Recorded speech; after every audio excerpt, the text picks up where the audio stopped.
Karachi Landhi export processing zone में garments factory में आतिशज़दगी, 5 मंजिला मुतासरा इमारत मुनहदिम हो गई। इमारत की छत 7 वाली फैक्ट्री पर गिरने से 7 अफराद जख्मी हुए हैं, जिन्हें हॉस्पिटल मुंतकिल कर दिया गया है। शहबाज खान कराची से हमारे साथ मौजूद हैं। शहजाद, बताइएगा कितना वक्त गुजर चुका है इस आग को और इस वक्त क्या सूरत हाल है?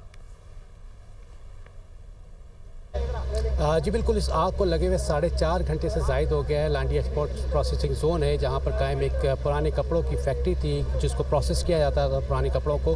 सुबह 10:30 बजे तकरीबन ये आग लगी थी। आग जो है वो बेसमेंट और ग्राउंड फ्लोर पर लगी थी, जिससे देखते ही देखते 5 मंजिला इमारत को अपनी लपेट में ले लिया। तीसरे दर्जे की इस आग को करार दिया गया था, जिसके पेश नज़र KMC के 10 जबकि रेस्क्यू 1122 के 6 फायर टेंडर्स यानी कि मजमूई तौर पर 16 फायर टेंडर्स और 2 बाउज़र 2 स्नार्कल्स और 6 बाउज़र्स जो है इस ऑपरेशन में इन्होंने हिस्सा लिया और तकरीबन 4.5 घंटे की मुसलसल जद्दोजहद जो है वो जारी रखी। तो इसी दौरान जो है 5 मंजिला इमारत ज़मीन पोस हो गई, जिसकी वजह से काफ़ी हद तक जो आग की शिद्दत थी उसमें कमी देखने में आई है। इस वक्त भी फायर फाइटर जो है मसरूफ़ अमल हैं। 2 अतराफ से जो है इस फैक्ट्री में लगने वाली आग को जो है बुझाने की कोशिशें की जा रही हैं। स्नार्कल जो है उसकी मदद से ऊपर से जो है वो स्प्रे किया जा रहा है, चूँकि मलबा है, काफ़ी बड़ी मिकदार में मलबा है जिसके नीचे आग जो है वो बताया जा रहा है दब गई है, लेकिन उसको कूलिंग करनी है, जिसके पेश नज़र अब भी जो है वो मुसलसल पानी का स्प्रे किया जा रहा है। इसके साथ साथ जो अतराफ में करीबी वाटर हाइड्रेंट है वहाँ से भी मुतअद्दिद वाटर टैंकर्स अब तक यहाँ पर आ चुके हैं। जो पूरा एक प्रोसेस था, इस दौरान